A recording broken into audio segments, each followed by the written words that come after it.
Hello. Cool. I think everyone can hear us. So, welcome. We've got basically the Next Gen Academy team online here. So we've got Ivan, Olivier, and Christoph. Pretty much the three of these guys, they're gonna basically do an overview of their mentorship programs and what they're looking to pretty much achieve with that, as well as sort of a bit of a background on everyone who we're talking with, and kind of going, basically going from there. I'd say since Ivan is the first one to the left, let's get you started. And All right. All right. Should I go through like how I started from the absolute beginning? Absolutely. All right. So my name is Ivan Nestorov. I'm a 3D. No, I'm a senior vehicle artist at Sharkmob currently.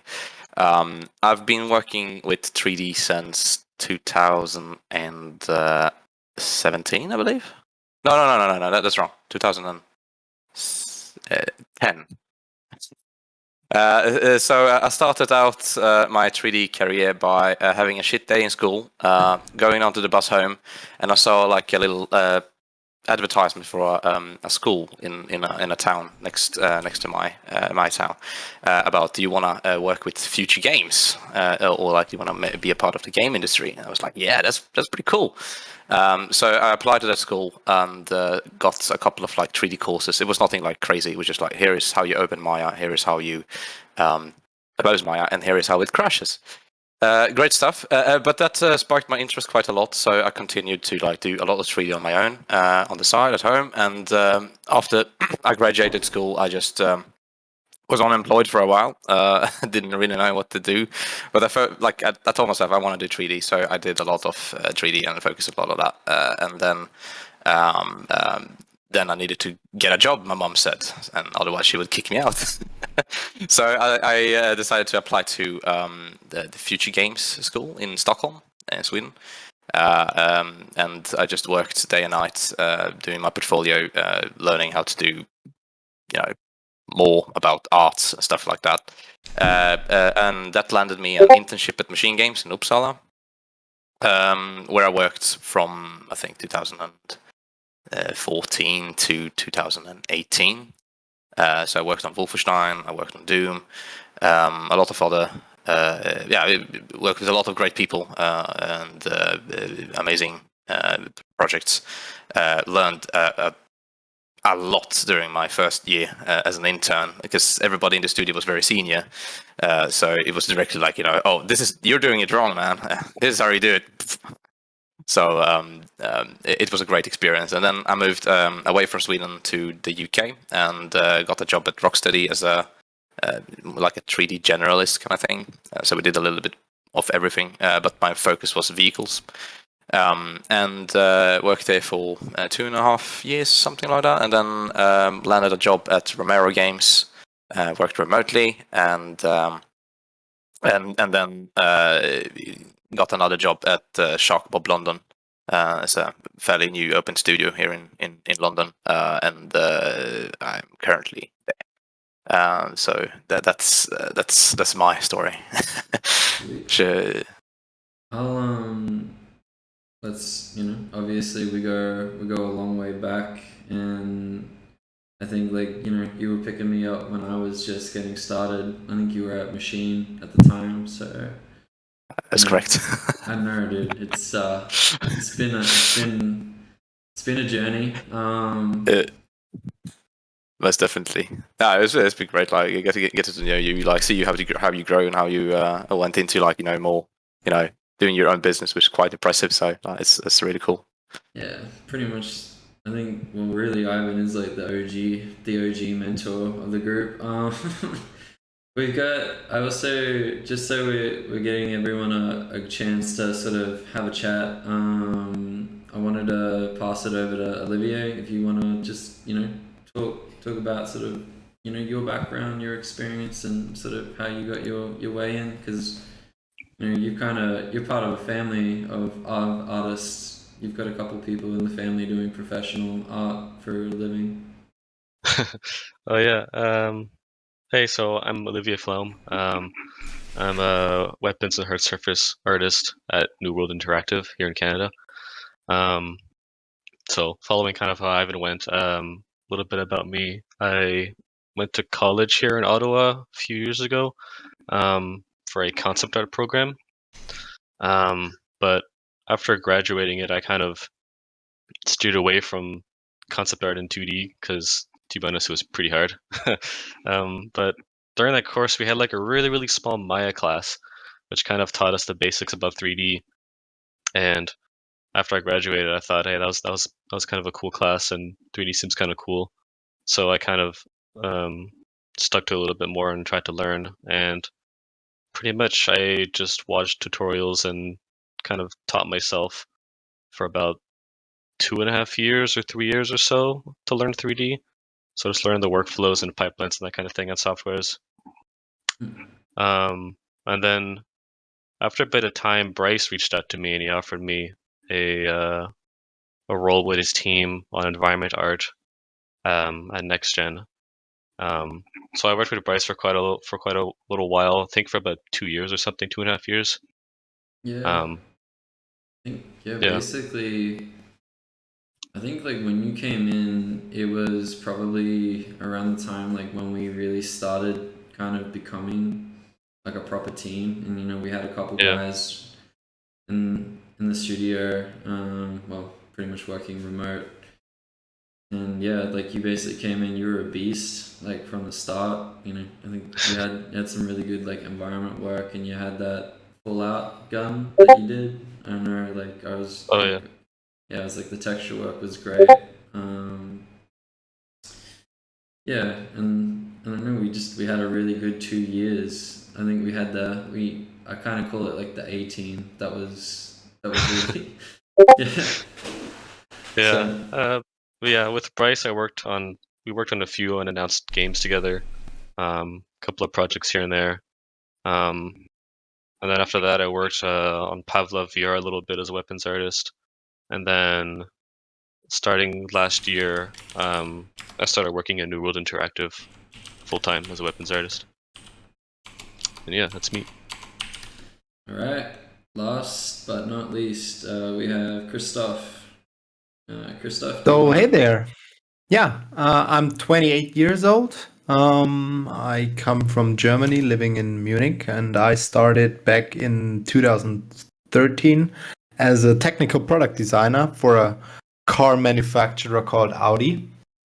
Um, After 3 years of learning all these technical things, I'm not interested anymore. I wanted to get a bit more into like the digital side of things and wanted to create low poly models. And so I did that for 3 years, working at Audi and creating like the whole library of 3D cars that need to run in virtual reality, MMI applications, etc. And after that, I couldn't see. I was really tired of making cars all day, and I wanted to go more into video games. So I started out like 2019, like becoming a 3D artist for video games. So yeah, I'm mostly self-taught. I did all the learning via online tutorials, etc., and like making art as much as you can in your free time, and just like yeah, really grind. Yeah, I at first I was a bit focused on weapons, but now my focus is becoming more on props because I like them more. They are more like you can be more flexible because literally everything is a prop. So yeah, I'm really looking forward to doing this mentorship now. Yeah, I think like generally speaking, you get generally speaking, like it is good to kind of focus on one aspect, and I also think like over time your attention changes. I Yeah, know that like exactly. I got my start more so like doing props, and now like I think these days like I'm generally doing a lot of like level architecture kind of stuff, larger scale prop work. Like I think yeah, like everyone in the school can kind of attest to that. Like I know, like with me working on the team, like Olivier, you did environment stuff to start out with, and then like we finally got you onto the weapons, which is like where you really wanted to go.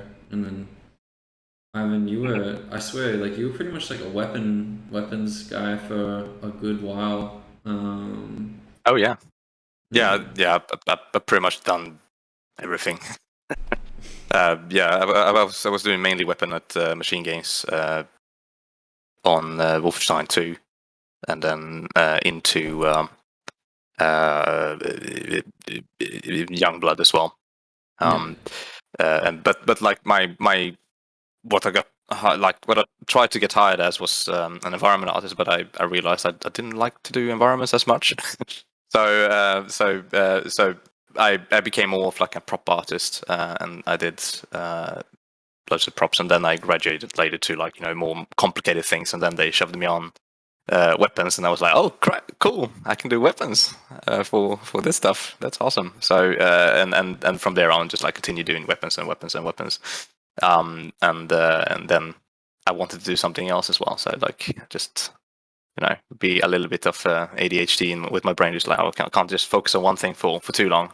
I'll just get bored and do something else. So but yeah, I've tried like good bits of everything. Yeah.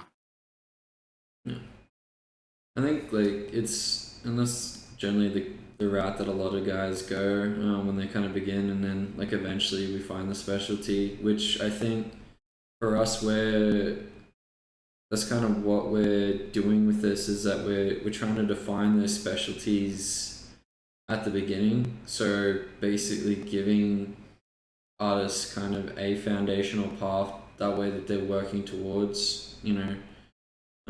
The idea really is that, well, what do you end up wanting to be? Do you want to be a character artist? Do you want to be an environment artist? Do you want to be a props artist? And kind of from there we can start really giving them the skill sets and the things that they generally will be doing on a day-to-day job as like the exercises. I guess like probably I think like the guys have a decent overview of like who everyone is and what they do. I can basically give people a rundown of myself just before as well. Just so if everyone wants to know, I'm Bryce Sandro. Basically, I'm the founder of Next Gen Dreams 3D. We do outsourcing for a large variety of clients. We work with Take-Two Interactive, Xbox Game Studios, THQ Nordic was another client of ours. We also worked with Team 17 and PlaySide Studios on Age of Darkness, The Final Stand. Was a big title here in Australia, pretty much number 2 on the Steam charts. So that's a bit of our background. But I really want to start probably moving on through to like the mentorship side. Basically, if each mentor can kind of give us an overview of like what students and mentees should kind of expect from performing the courses, and what are you guys hoping to basically see as like the outcome if someone was to join your mentorship? I'll probably start with Ivan just so we can kind of keep everyone in order. If you want to. All right. So for what I want to like bring forward for the mentorship is to just get to know you as a mentee, learn how you see stuff, what do you want to do, like what kind of branch do you want to work on, and where you are at currently. So to like more understand what I can teach you and what I can teach you effectively. So it's just going to be like a dialogue between me and you, and more so that I can learn more about you and what you want to do. And then once I know that, I can help you way better with what you want to achieve. So it's really like where would you like to put the bar, and I can help you push it a little bit further, kind of thing. So when it comes to like if you want to learn weapons, or if you want to learn how to do like vehicles, or I can help you out with characters, even though I haven't worked with characters professionally in any studio environment. I still know a fair bit about it, but but at least to the point where I can push you into the right direction, so where you feel like okay, I can gather more information on my own, and also something I also want to bring forward is like how to solve problems, because that's more or less what we do. It's not it's not as hard to like make a character or an environment or a weapon or a vehicle. Really, it's more like how do you solve the problem of finding out the information and solving the visual aspect of it. Like how do you approach design? How do you figure out what is unknown kind of thing. So that's kind of like my emphasis, and also something I emphasize in my professional work as well. Because I don't always know everything. Like I can figure it out, and I can teach you how to approach such like things as well. So that's what I want to make you comfortable with doing art, and be more comfortable once you get the foot in, or if you are already in the industry where you can excel more. Focus on becoming more comfortable and enjoying your work rather than killing yourself over you don't really know what to do anymore. You're stuck in something like that. Basically, what you're saying is like finding where we're getting stuck on working like in the work, and pretty much trying to eliminate anything that would create kind of a boundary to the student progressing. I think we were having a discussion just before we started going live. Essentially, like the biggest things that we kind of see with a lot of students, a lot of beginners, is that like they'll stay so long on a piece and get burnt out, and they'll never really get anywhere with it, and they don't want to put it down because they want to put it in their folio. But the issue with that is that like sometimes you need to have a piece where you're just experimenting, and it's not necessarily going to be used for a folio piece. It's just there to actually learn the techniques necessary to then go on and create that folio project. Yeah, so like pretty much in summary, what Ivan, what you're looking to do is learn what the student wants, figure out where they need to grow, and how can we build like their foundational skills in 3D. That way then at a later point, if they then want to specialize and go down a particular career path, they have that opportunity from there. Like you've basically given them the foundational knowledge, and they understand how to pretty much model a basic asset. Over time, you're going to give them harder and harder stuff, and they're going to pretty much grow and improve along the way with you. And also how to work efficiently and effectively. Like, so there's a million ways of like doing something, but there is also like a million ways of how to do it badly, but and then even more to do it like slowly.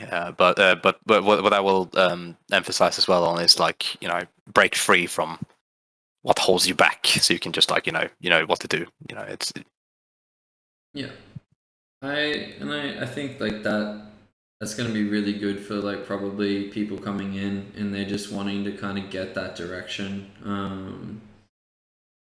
I'd say like with Christoph and like Olivia, you've kind of got more of a specialized course, like in some sense. Like a lot of the times, if the students are going to be coming through to you, they've kind of determined that this is the route that they want to go down, and they're going to be basically, that's where they eventually want to end up. So like Olivia, do you kind of want to go over what it kind of looks like going through a weapon art course, and like what your day-to-day looks like, kind of thing?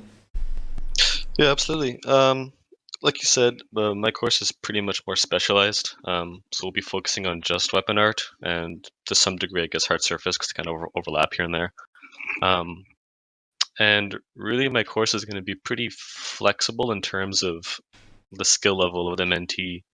And like my goal is to kind of tailor it on kind of exactly what you want, So if you're someone who already is learning weapon art, but you really want to get like a lot better at texturing, then we can really focus on that.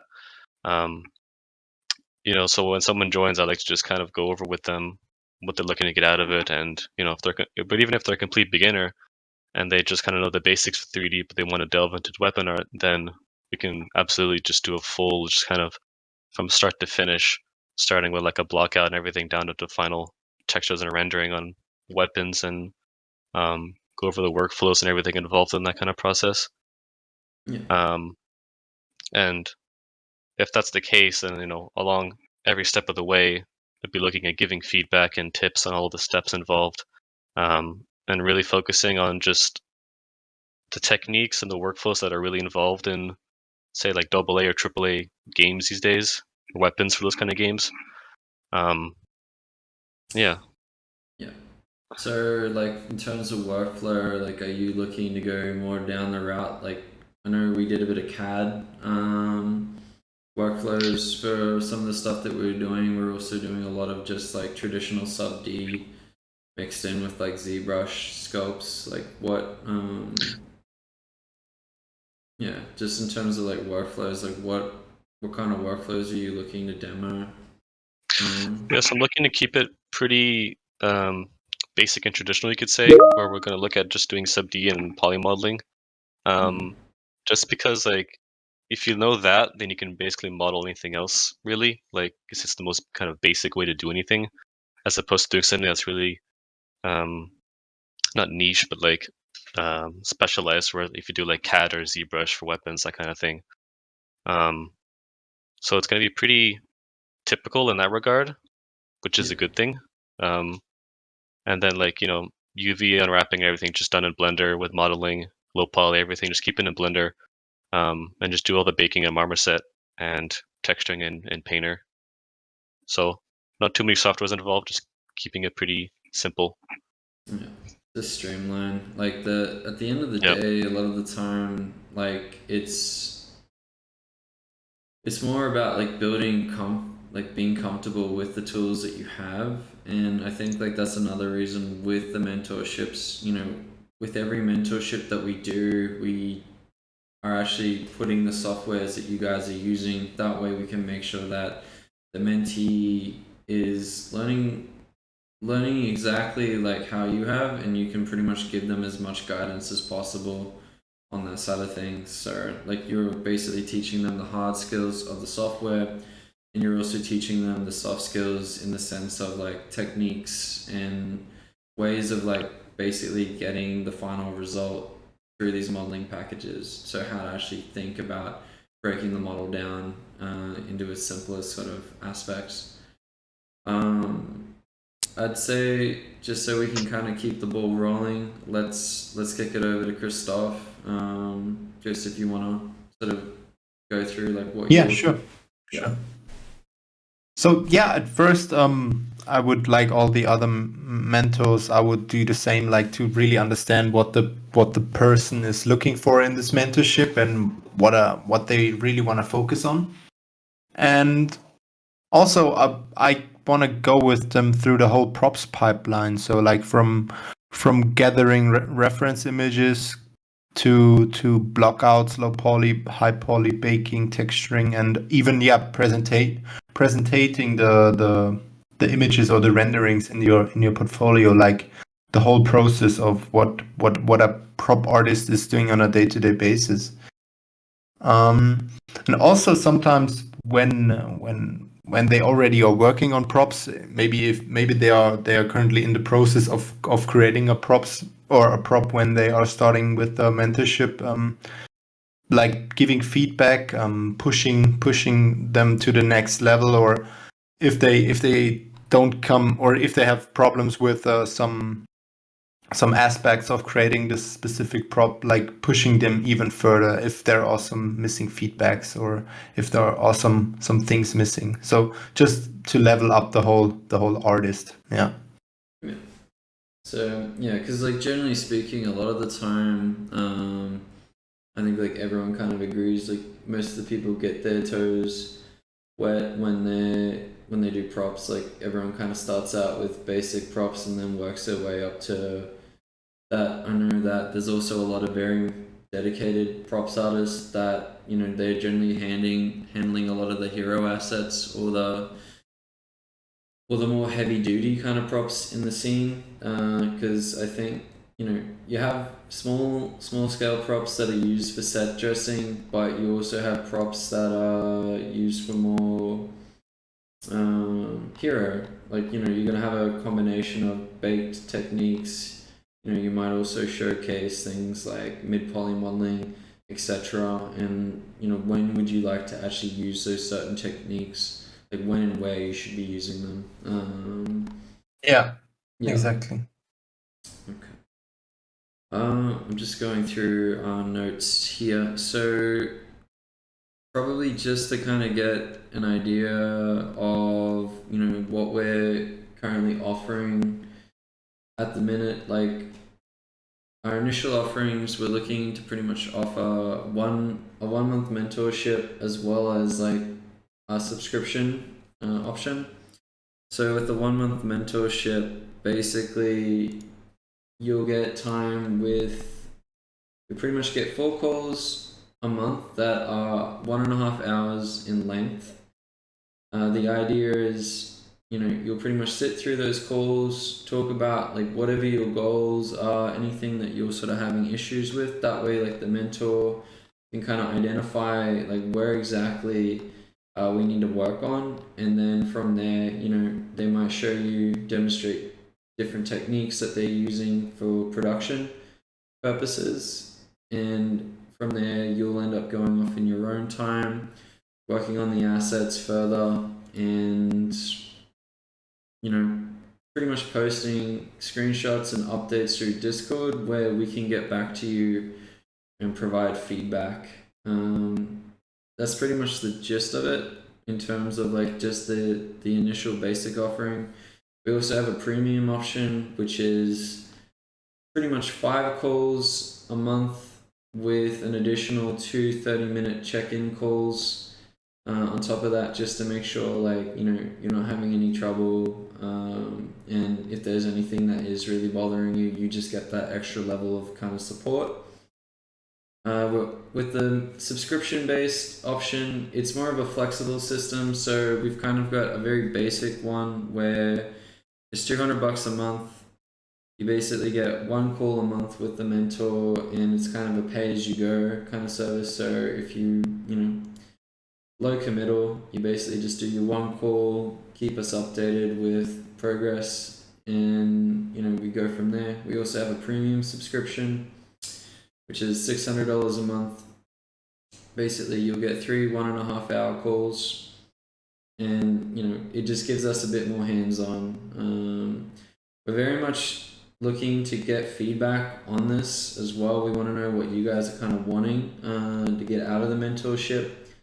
Also, you know, if you have a better idea, or if you think that we could be offering a better model, we're more than open to actually hearing that feedback from you guys, because we want to make sure that we're catering this training to you. The idea is basically we want to make it as flexible and, you know, as effective as possible.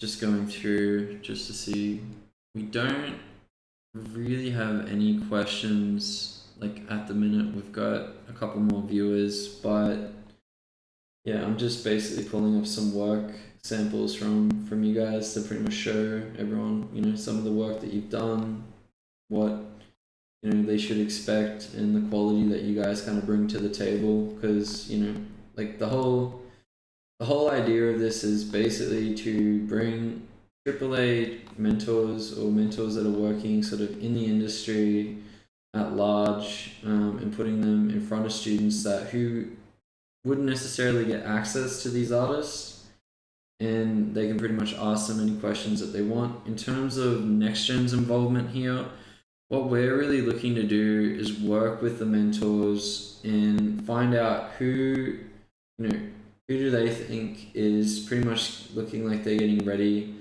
to go into the work environment. We're wanting to partner with these guys to offer work experience and internships that are paid. Essentially, we want to take the mentees from the mentors eventually and then run them through like an actual live production environment. So, you know, we're working with our internal team at the moment to come up with like projects that we can eventually start providing mentees and giving them that training and that work experience, so that by the time that, you know, they have gone through the program, they've pretty much experienced, you know, they've got the techniques down, they understand the foundational skills within the actual specialty that they're looking to move down, and they've also got work experience out of that, and they've been in an actual production environment with, you know, other artists, a producer, and, you know, we know that they can basically take on feedback and, you know, work to a brief that's been set for them. That's, you know, that's really the gist of it. I think, you know, from the way that I see it, you know, guys, if you want to, you know, interject, or if you have anything that you want to add, I think this way of working is very valuable, because one, it's not only exposing you to, like, you know, getting skills. It's one thing to get the skills and one thing to know how to make a 3D model, but ultimately what these guys are trying to do is that they're trying to set you up in a way that you can do the 3D stuff, but you're also communicating and you're working effectively in a studio or a production environment. They're taking the experiences that they have from working in an in-house environment, in a remote team environment, and then basically handing off those skills to you. That's, you know, guys, if you have anything you want to add, go for it. I feel it's also a big thing is that, like, you really know how to present yourself, because being an artist always means to get out there with your things, to get attention, and to show what you're made of, and to show what you can produce. And I think as we mentors, we also had to go through it, and we also had some published ArtStation work that maybe get 2 likes or something, and you really need to move on from there to get the thing started in your career. Yeah. We just got a question in. So Tom, he's pretty much asked, like, what is the typical workflows and stuff that we use? Like, in terms of typical workflow, I think, like, everybody in this call is going to have a different workflow. A lot of that comes down to, like, what is the specialty? What are the project requirements? Because, like, if you work in an outsourcing studio like ours, generally speaking, a lot of the time, each client that we work with will have a specific workflow, a specific game engine. You know, they might be working with Unreal, they might be working with Unity, CryEngine. They could also have their own proprietary software. Like Ivan, you know, you worked with IdTech at Machine Games. You know, you're working with different engines at the moment. Yeah, I mean, like I can say, like the typical workflows, you know, usually for next gen stuff like high to low, but there is other workflows as well, with like decal floaters and mid poly and stuff like that as well. A lot of like trim sheet texturing, or, you know, anything that, you know, like is applicable to the current engine that you're supposed to work with. But yeah, I mean, it's safe to assume that, like, we will go through a lot of high poly modeling, hard surface modeling, low poly modeling, optimization, UV, and what to, like, you know, how to make the most out of UVs, for example, and what to think of, like, when doing low polys, like, you know, where should we add triangles and where should we remove triangles and stuff like that. Those kind of practices will more or less, you know, apply to the majority of working environments and workflows, I believe. And finally, just focusing on making it looking good. Like it still needs to, you know, be working in an engine, but also needs to look good. And also later on, let's say we take a practical example when we put in a model into a game, and then someone decides to hit the optimization switch and everything looks like boop. So how to kind of, like, you know, make sure that our work is solid and looks good, even if in worst case scenarios. But yeah, like high to low, baking, textures and texturing, PBR stuff. And like I would say, like it's fairly similar on the prop side. Like for stuff like you'd say, like a lot of the stuff that when it comes to a basic prop artist, a lot of this side, like in terms of workflow, it's very much high to low bakes. Sometimes if you got a larger asset, you're gonna have a mixture of like mid poly modeling with sort of more trim sheets. Like, do you want Exactly. Do you want to? Yeah. I would say the same. Yeah. The basic workflow nowadays is just the standard high to low baking workflow. And you really need to focus on that and really get in the pipeline, doing that like extensively to really get maybe you can cut some corners, maybe there are some shortcuts. Yeah.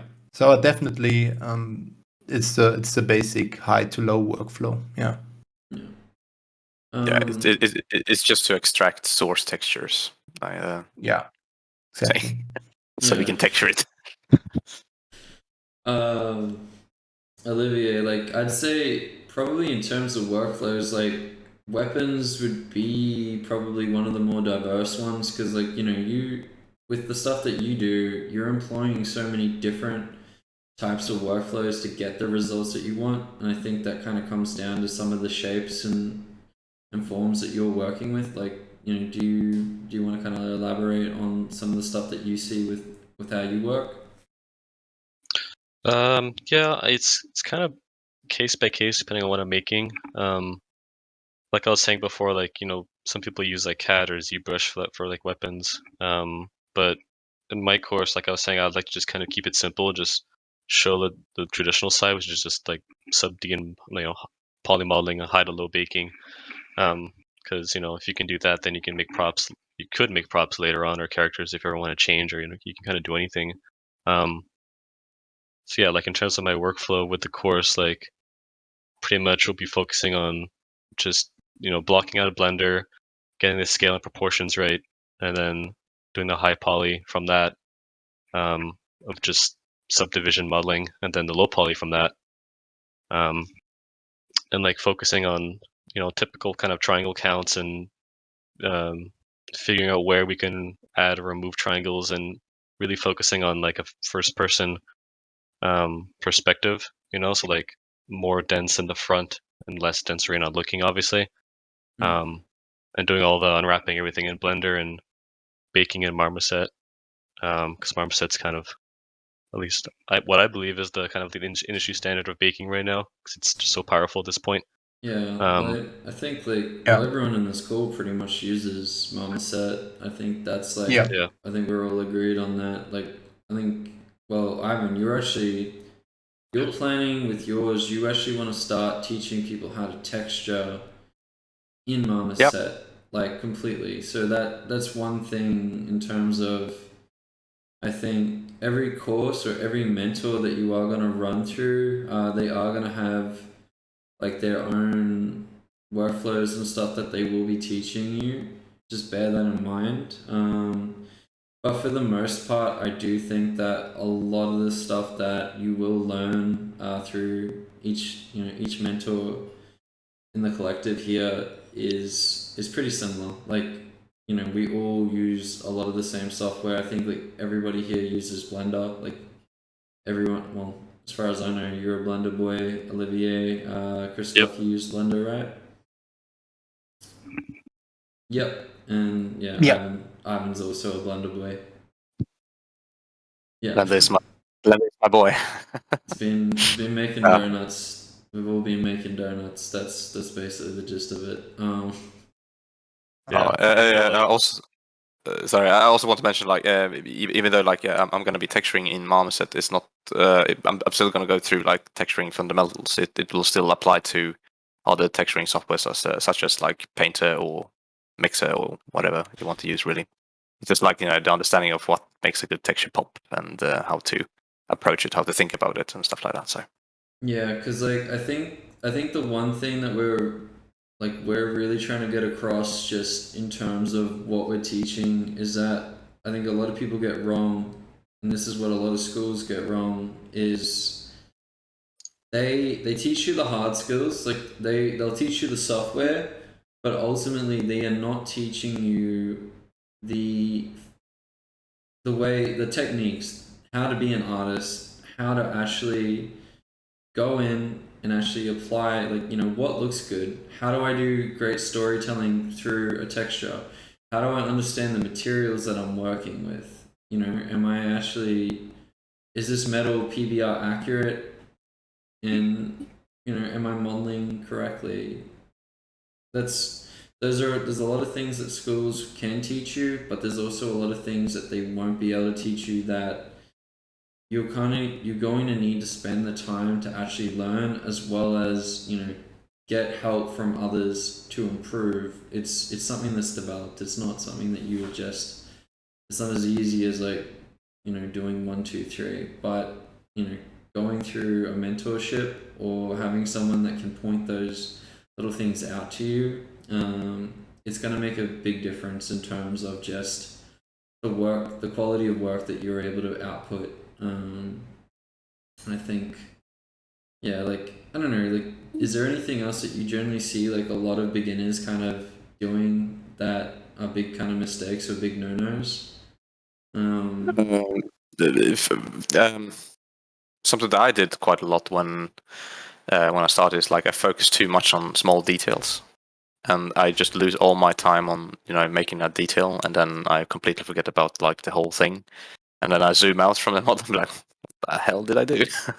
So like overview, like big picture thing, like what makes the model good, rather than like this little small area good. If we're speaking about like assets. So that's kind of like what I feel. Yeah, because I think like the way like a lot of people kind of, I think another thing that I see a lot that a lot of people don't do right is like presenting and rendering their work. Like, you can make an amazing model, you can have a really good model, really great textures, but if you're not lighting it and rendering it properly, then you pretty much, it's wasted. Like Olivier, you've got some really great renders, in your folio, and a lot of that comes down to like how you present, the work that you do. You generally have a really good grasp on lighting and like pretty much showcasing, the work that you do. And I think that's one thing that I find a lot of students, they don't really invest a lot of time in understanding how to actually showcase and demo their work, which I think you guys, you've been doing it for such a long time now. I think you generally know how we should be showing stuff off. I guess in terms as well, like, you guys are also going to be looking at trying to show the students how they should be breaking down their folio. Like, I think kind of another aspect that I also see with a lot of students is that they don't tend to showcase their technical ability. They don't want to show UVs, and if you show things like UVs and how you've actually like modeled something wireframes, like, it's very old school, it's not the most prettiest thing to look at, but showing those things off to someone that is looking at employing you, that's a big deal. We want to understand and we want to know that how textile density works, that you know how to actually optimize the model, you're putting geo where it makes the most sense, and you're not just like randomly giving something more geo or less geo. You're working towards what the camera is. Like, I think that kind of rule is very, especially important for someone like you, Olivier, with the weapons, because like obviously if you're working in an FPS, you're going to be looking at putting more textual density and more geo pretty much where the camera is facing, right? Like, Yep. yeah, Yeah, for sure.